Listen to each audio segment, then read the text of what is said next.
بسم اللہ الرحمن الرحیم الحمد للہ نحمده ونستعینه ونستغفره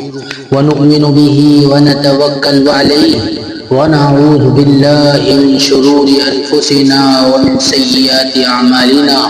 من يهده الله فلا مضل له ومن يضلله فلا هادي له ونشهد أن لا إله إلا الله وحده لا شريك له ونشهد أن سيدنا وسندنا وحبيبنا وإمامنا ومولانا محمدا عبده ورسوله صلى الله عليه وعلى آله وأصحابه وبارك وسلم تسليما كثيرا أما بعد فأعوذ بالله من الشيطان الرجيم بسم الله الرحمن الرحيم ويل للمطففين الذين إذا اكتالوا على الناس يستوفون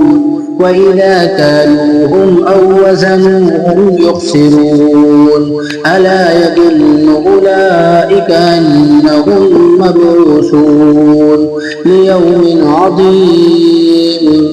يوم يقوم الناس لرب العالمين. قابل قدر ایمانی بھائیوں، بزرگوں، دوستوں، میں نے آپ حضرات کے سامنے سورۃ المطففین کی ابتدائی آیات تلاوت کی. ان آیات میں اللہ تبارک و تعالی نے ہمیں ایک بہت بڑے گناہ اور معصیت کی طرف متوجہ فرمایا ہے. وہ گناہ ہے کم ناپنا اور کم تولنا. یعنی جب کوئی چیز کسی کو فروخت کی جائے، بیچی جائے، تو جتنا اس خریدنے والے کا حق ہے اس سے کم تول کر دے. عربی میں کم ناپنے اور کم تولنے کو تطفیف کہا جاتا ہے، اور یہ تطفیف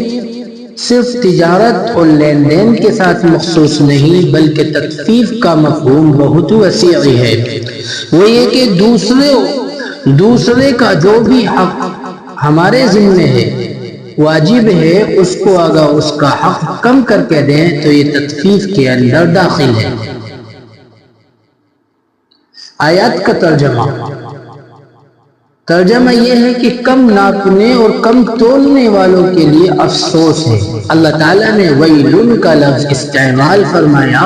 ویل کے ایک معنی تو افسوس کے آتے ہیں، دوسرے معنی اس کے ہیں دردناک عذاب. اس دوسرے معنی کے لحاظ سے آیت کا ترجمہ یہ ہوگا کہ ان لوگوں پر دردناک عذاب ہے جو دوسروں کا حق کم دیتے ہیں اور کم ناپتے ہیں اور کم تولتے ہیں. یہ وہ لوگ ہیں کہ جب دوسروں سے اپنا حق وصول کرنے کا موقع آتا ہے تو اس وقت اپنا حق پورا لیتے ہیں،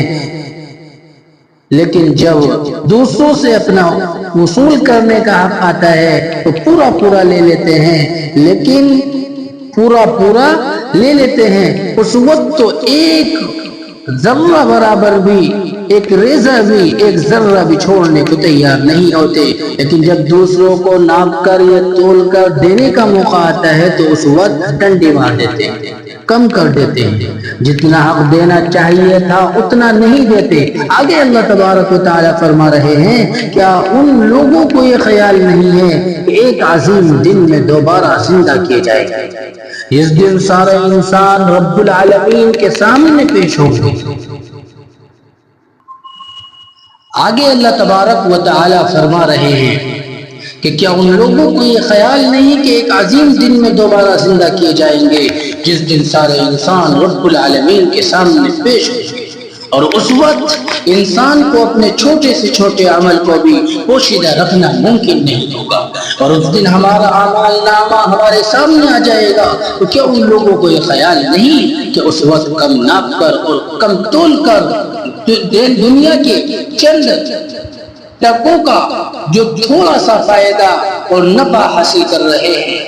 یہ چند ٹکوں کا فائدہ ان کے لیے جہنم کے عذاب کا سبب بن جائے گا. اس لیے قرآن کریم نے بار بار کم ناپنے اور کم تولنے کی برائی بیان فرمائی اور اس سے بچنے کی تاکید فرمائی۔ حضرت شعیب علیہ السلام کی قوم کا واقعہ بھی بیان فرمایا۔ قوم شعیب علیہ السلام کا جرم، حضرت شعیب علیہ السلام جب اپنی قوم کی طرف بھیجے گئے اس وقت ان کی قوم بہت سی معصیتوں اور نافرمانیوں میں مبتلا تھی، کفر اور شرک، بت پرستی میں تو مبتلا تھی ہی، اس کے علاوہ پوری قوم کم ناپنے اور کم تولنے میں مشہور تھی، تجارت کرتے تھے لیکن اس میں لوگوں کا حق پورا نہیں دیتے تھے۔ دوسری طرف وہ ایک انسانی کے سوز حرکت یہ کرتے تھے کہ مسافروں کو راستے میں ڈرایا کرتے تھے اور ان پر حملہ کر کے لوٹ لیا کرتے تھے۔ چنانچہ حضرت شعیب علیہ السلام نے ان کو کفر اور شرک اور بت پرستی سے منع کیا اور توحید کی دعوت دی اور کم ناپنے، کم تولنے اور مسافروں کو راستے میں ڈرانے اور ان پر حملہ کرنے سے بچنے کا حکم دیا، لیکن وہ قوم اپنی بدعمالیوں میں مست تھی۔ اس لیے حضرت شعیب علیہ السلام کی بات ماننے کے بجائے ان سے پوچھا، یہ سوال کیا۔ اللہ تبارک و تعالی اپنی قرآن کی زبان میں بیان فرماتے ہیں، اَصَلَاتُكَ تَأْمُرُكَ أَن نَّتْرُكَ مَا يَعْبُدُ آبَاؤُنَا أَوْ أَن نَّفْعَلَ فِي أَمْوَالِنَا مَا نَشَاءُ، یعنی کیا تمہاری نماز تمہیں اس بات کا حکم دے رہی ہے کہ ہم ان معبودوں کو چھوڑ دیں جن کی ہمارے آبا و اجداد عبادت کرتے تھے، یا ہم اپنے مال میں جس طرح چاہیں تصرف کرنا چھوڑ دیں؟ یہ ہمارا مال ہے، ہم جس طرح چاہیں حاصل کریں، چاہے کم تول کر حاصل کریں یا کم ناپ کر حاصل کریں یا دھوکہ دے کر حاصل کریں، تم ہمیں روکنے والے کون ہو؟ ان باتوں کے جواب میں میرے بھائیوں، حضرت شعیب علیہ السلام کے نبی ہیں، محبت اور شفقت کے ساتھ سمجھاتے رہے اور اللہ کے عذاب سے اور آخرت کے عذاب سے ڈراتے رہے، لیکن یہ لوگ باز نہ آئے اور بالآخر ان کا وہی انجام ہوا جو نبی کی بات نہ ماننے والوں کا ہوتا ہے، وہ یہ کہ اللہ تعالیٰ نے ان پر ایسا عذاب بھیجا شاید کسی اور قوم کی طرف نہیں بھیجا گیا۔ قوم شعیب علیہ السلام پر عذاب، وہ عذاب ان پر اس طرح آیا کہ پہلے 3 دن متواتر پوری بستی میں سخت گرمی پڑی اور ایسا معلوم ہو رہا تھا کہ آسمان سے انگارے برس رہے ہیں، آگ برس رہی ہے اور زمین کے اندر سے آگ نکل رہی ہے، اور تپش نے پوری بستی والوں کو پریشان کر دیا، تکلیف میں ڈال دیا۔ 3 دن کے بعد بستی والوں نے دیکھا کہ اچانک ایک بادل کا ٹکڑا بستی کی طرف آ رہا ہے۔ آج ہم دنیا کا حال دیکھ لیں، دنیا کے اندر جب لائٹ بھگ جاتی ہے، شہروں کے اندر اس مئی اور جون کی گرمی کے اندر شدت کی گرمی ہوتی ہے، انسان کو تو برداشت کرنی بھاری ہو جاتی ہے، لیکن میرے بھائیوں وہ تو اللہ تبارک و تعالیٰ نے عذاب بھیجا تھا۔ جب 3 دن ہو گئے پریشان ہوتے ہوتے، اللہ تبارک و تعالیٰ نے میرے بھائیوں دیکھا ان لوگوں نے کہ ایک دور بستی کے طرف سے ایک بادل کا ٹکڑا آ رہا ہے، اس بادل کے نیچے ٹھنڈی ہوائیں چل رہی ہیں۔ چونکہ بستی کے لوگ 3 دن سے سخت گرمی کی وجہ سے بلبلا رہے تھے، پریشان تھے، تکلیف میں تھے، اور اس بادل کی طرف میرے بھائی لوگ بڑھنے شروع ہوئے، بڑھتے چلے گئے۔ ان لوگ پریشان تھے، گرمی کی وجہ سے تکلیف میں تھے، اب یہ چاہتے تھے کہ کہیں سے ہوا مل جا، کہیں سے ٹھنڈی ہوائیں آ جائے۔ اللہ تبارک و تعالیٰ نے اس بادل کو بھیجا، اور بھیجنے کے بعد میں میرے بھائی سارے آدمی پوری بستی کے لوگوں کو اس بادل کے ٹکڑے کے نیچے جمع کیا، اور جب یہ سب لوگ اس بستی سے نکل کر اس بادل کے ٹکڑے کے نیچے جمع ہو گئے تاکہ یہاں ٹھنڈی ہواؤں کی لطف اٹھائیں، ٹھنڈی ہواؤں کا مزہ لیں، ایسی کی ہوا لیں، ٹھنڈی ٹھنڈی ہوا ہے، لیکن اللہ تعالیٰ ان لوگوں کو بادل کے نیچے اس لیے جمع کرنا چاہتے تھے،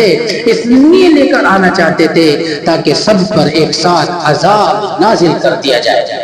چنانچہ جب وہ سب وہاں جمع ہو گئے تو وہی بادل جس میں سے ٹھنڈی ہوائیں آ رہی تھی، جس میں سے ایسی سی ہوا آ رہی تھی، ایک پرسوز اور پر لطف ہوا آ رہی تھی، اس میں سے آگ کے انگارے برسنا شروع ہو،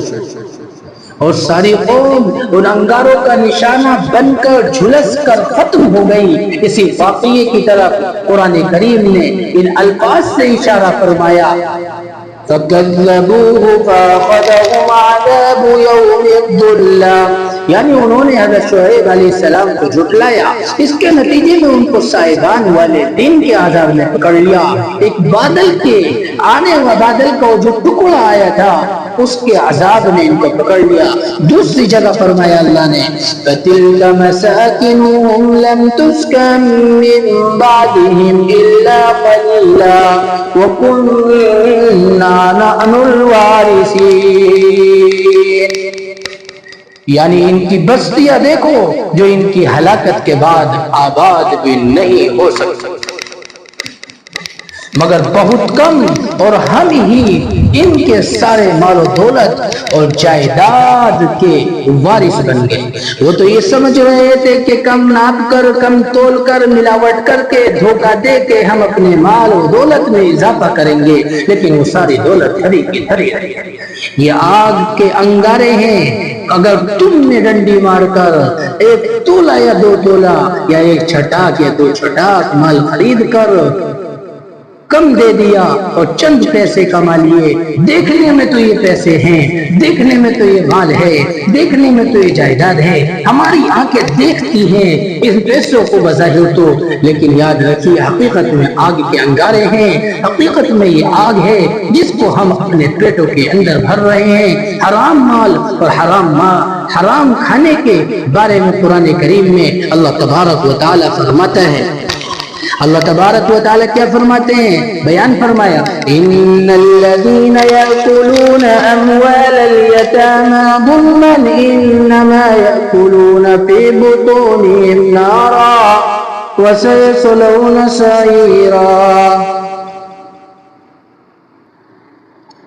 یعنی جو لوگ یتیموں کا مال ظلماً کھاتے ہیں ادھر حقیقت اپنے پیٹ میں آگ بھر رہے ہیں، جو لقمے حلق سے نیچے اتر رہے ہیں یہ حقیقت میں آگ کے انگارے ہیں، اگرچہ دیکھنے میں وہ روپیہ پیسہ اور مال و دولت نظر آ رہے ہیں، کیونکہ اللہ کے حکم کی خلاف ورزی کر کے، اللہ کی معصیت اور نافرمانی کر کے یہ پیسے حاصل کیے گئے ہیں۔ یہ پیسے اور یہ مال و دولت دنیا میں بھی تباہی کا سبب ہوں گے اور آخرت میں بھی تباہی کا ذریعہ بنے گا۔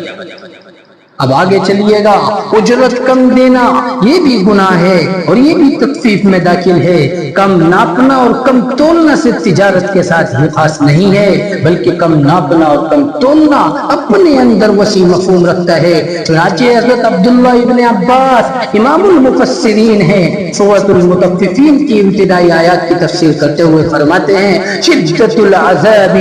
یومئذ للمطففین من الصلاة والزکاة والصیام وغیر ذلك من العبادات، یعنی قیامت کے روز سخت عذاب ان لوگوں کو بھی ہوگا جو اپنی نماز، زکوٰۃ، روزہ اور دوسری عبادات میں کمی کرتے ہیں۔ اور کمی کیا کرتے ہیں؟ ایک بندہ ہے پوری زندگی ہو گئی نماز پڑھتے پڑھتے، زندگی گزر گئی، ایک لمبا وقت نماز پڑھتے پڑھتے گزر رہا ہے، لیکن وہ کیا کرتا ہے؟ نماز پڑھتا ہے، رکوع صحیح نہیں کرتا، صحیح طریقے سے کھڑا نہیں ہوتا، قاعدے میں صحیح طریقے سے بیٹھتا نہیں، قرات صحیح طریقے سے نہیں کرتا، یعنی سجدہ صحیح طریقے سے نہیں کرتا،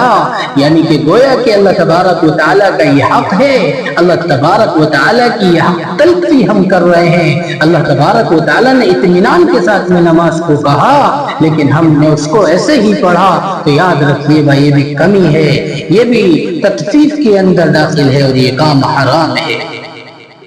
اس سے معلوم ہوا کہ عبادات میں کوتاہی کرنا، اس کو پورے آداب کے ساتھ ادا نہ کرنا بھی تطفیف کے اندر داخل ہو جاتا ہے۔ اب آگے چلیے، مزدور کو مزدوری فوراً دے دو، یا مثلا ایک آقا مزدور سے پورا کام لیتا ہے، مالک ہے، کام لیتا ہے، اس کو ذرا سی بھی سہولت دینے کو تیار نہیں، لیکن تنخواہ دینے کے وقت اس کی جان نکلتی ہے، پوری تنخواہ نہیں دیتا یا صحیح وقت پر نہیں دیتا، ٹال مٹول کرتا ہے، یہ بھی ناجائز اور حرام ہے اور تطفیف میں داخل ہے۔ پوری تنخواہ نہیں دیتا، یہ صحیح وقت پر نہیں دیتا،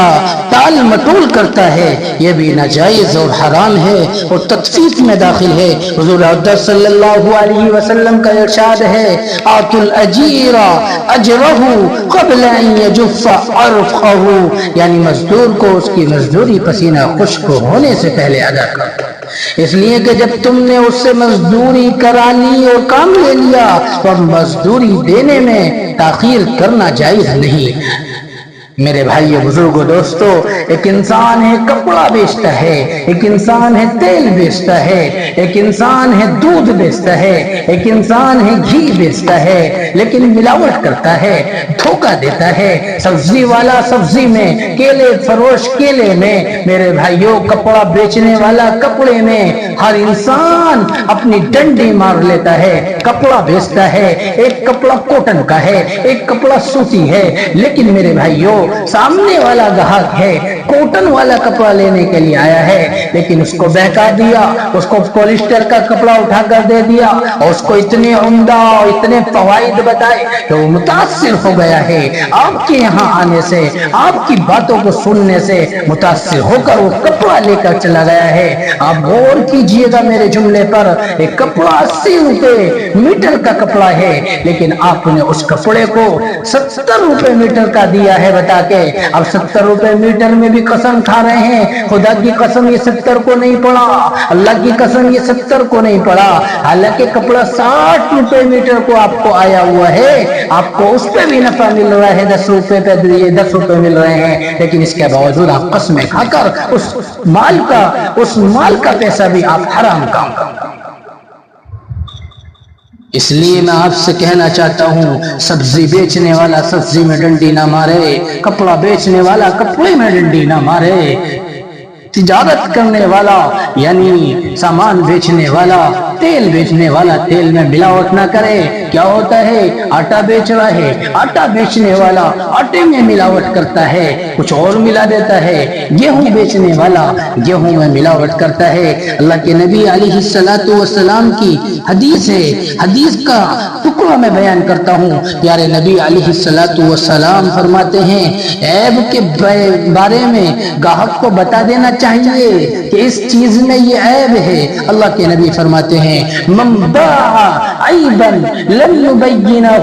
لم یزل فی مقت اللہ ولم تزل الملائکۃ تلعنہ، یعنی جو شخص عیب دار چیز فروخت کرے اور اس عیب کے بارے میں وہ خریدار کو نہ بتائے کہ اس کے اندر یہ خرابی ہے، تو ایسا شخص مسلسل اللہ کے غضب میں رہے گا۔ ملائکہ ایسے آدمی پر مسلسل لعنت بھیجتے رہتے ہیں۔ دھوکہ دینے والا اللہ کے نبی فرماتے ہیں ہم میں سے نہیں ہے۔ ایک مرتبہ حضور اقدس صلی اللہ علیہ وسلم بازار تشریف لے جا رہے ہیں، وہاں آپ صلی اللہ علیہ وسلم نے دیکھا ایک شخص گندم بیچ رہا ہے، گیہوں بیچ رہا ہے۔ آپ اس کے قریب تشریف لے گئے اور گیہوں کی ڈھیری میں اپنا ہاتھ ڈال کر اس کو اوپر نیچے کیا تو یہ نظر آیا کہ اوپر تو اچھا گندم ہے، اچھے گیہوں ہے، نیچے بارش اور پانی کے اندر گیلا ہوا ہو کر خراب ہو جانے والا گیہوں ہے۔ اب دیکھنے والا جب اوپر سے دیکھتا ہے تو اس کو یہ نظر آتا ہے کہ گندم بہت اچھا ہے، بہت عمدہ ہے، بہت بڑھیا ہے۔ حضور اقدس صلی اللہ علیہ وسلم نے اس شخص سے فرمایا کہ تم نے یہ خراب والا گندم اوپر کیوں نہیں رکھا تاکہ خریدار کو معلوم ہو جائے کہ یہ گندم ایسا ہے، وہ لینا چاہیے تو لے لے، اس کو لینا ہوگا تو وہ لے لے، نہ لینا چاہے تو چھوڑ دے۔ اس شخص نے جواب دیا، یا رسول اللہ صلی اللہ علیہ وسلم، بارش کی وجہ سے کچھ گندم خراب ہو گیا تھا، اس لیے میں نے اس کو نیچے کر دیا۔ آپ نے فرمایا کہ ایسا نہ کرو بلکہ اس کو اوپر کر دو، اور پھر آپ نے فرمایا من غش فلیس منا، من غش فلیس منا، جو شخص دھوکہ دے وہ ہم میں سے نہیں ہے۔ جو شخص دھوکہ دے یعنی جو شخص ملاوٹ کر کے دھوکہ دے، بظاہر تو خالص چیز بیچ رہا ہے لیکن حقیقت میں اس میں کوئی دوسری چیز ملا دی گئی ہے، یا بظاہر تو پوری چیز دے رہا ہے لیکن حقیقت میں وہ اس سے کم دے رہا ہے، تو یہ غش ہے، یہ دھوکہ ہے۔ اور جو شخص یہ کام کرے وہ ہم میں سے نہیں، یعنی مسلمانوں میں سے نہیں۔ دیکھیے ایسے شخص کے بارے میں میرے آقا، آپ کے آقا تاجدار مدینہ احمدی مجتبی محمد صلی اللہ علیہ وسلم کتنی سختی سے بات فرما رہے ہیں، لہذا جو چیز بیچ رہے ہو اس کی حقیقت خریدار کو بتا دو کہ اس کی حقیقت یہ ہے، لیکن خریدار کو دھوکا اور اندھیرے میں رکھنا منافقت ہے، مسلمان اور مومن کا شیوا نہیں ہے۔ میرے بھائیو آگے چلیے، میں آپ کو بتاتا ہوں دنیا کے اندر 4 امام پائے جاتے ہیں، پوری دنیا میں 4 اماموں کے ماننے والے ہیں۔ آج ہم امام اعظم ابو حنیفہ، امام شافعی، امام مالک، امام احمد ابن حنبل، میرے بھائیو یہ 4 امام ہیں۔ امام اعظم ابو حنیفہ رحمہ اللہ کے بارے میں آتا ہے یہ بہت بڑے تاجر تھے، جن کے بارے میں جن کے ہم اور آپ سب مقلد ہیں، بہت بڑے تاجر تھے، کپڑے کی تجارت کرتے تھے، لیکن بڑے سے بڑے نفع کو اس حدیث پر عمل کرتے ہوئے قربان کر دیا کرتے تھے۔ چنانچہ ایک مرتبہ ان کے پاس کپڑے کا ایک تھان آیا جس میں کوئی عیب تھا، چنانچہ آپ نے اپنے ملازموں کو جو دکان پر کام کرتے تھے کہہ دیا یہ تھان فروخت کرتے وقت، اس کو بیچتے وقت گاہک کو بتا دینا، جو کپڑا خریدنے آئے اس کو بتا دینا کہ اس کے اندر یہ عیب ہے۔ چند روز کے بعد ایک ملازم نے وہ تھان فروخت کر دیا، بیچ دیا اور عیب بتانا بھول گیا۔ امام صاحب نے پھر پوچھا، امام صاحب جب واپسی آئے پھر پوچھا کہ اس عیب دار تھان کا کیا ہوا جس پر عیب لگا ہوا تھا؟ اس ملازم نے بتایا کہ حضرت میں نے اس کو فروخت کر دیا، بیچ دیا۔ اب اگر کوئی اور مالک ہوتا تو میرے بھائیوں واہ واہ کہتا، وہ ملازم کو شاباشی دیتا کہ تم نے عیب دار تھان فروخت کر دیا، بیچ دیا، بہت اچھا کام کیا۔ مگر امام صاحب نے پوچھا کہ کیا تم نے اس کو اس کا عیب بتا دیا تھا، اس کو اس تھان کے اندر جو عیب تھا وہ بتا دیا تھا؟ ملازم نے جواب دیا، کہا میں عیب بتانا بھول گیا۔ آپ نے پورے شہر کے اندر اس گاہک کی تلاش شروع کر دی، پورے شہر کے اندر اس گاہک کو دیکھا۔ اب دیکھیے وقت کا امام ہے، کپڑے کا سب سے بڑا تاجر ہے، جو وہ عیب دار تھان خرید کر لے گیا تھا، اس گاہک کو ڈھونڈتا پھرتا ہے۔ کافی تلاش کے بعد، کافی وقت کے بعد وہ گاہک مل جاتا ہے، وہ کپڑا خریدنے والا جو تھان کے اندر عیب تھا اس تھان کو لے کے گیا تھا۔ تو آپ نے اس کو بتایا، مل جاتا ہے۔ آپ نے اس کو بتایا جب وہ مل گیا کہ جو تھان آپ میری دکان سے خرید کر لے کر آئے ہیں اس میں فلاں عیب ہے، اس لیے آپ وہ تھان مجھے واپس کر دیں، اور اگر اسی عیب کے ساتھ رکھنا چاہتے ہو تھان کو تو آپ کی خوشی ہے۔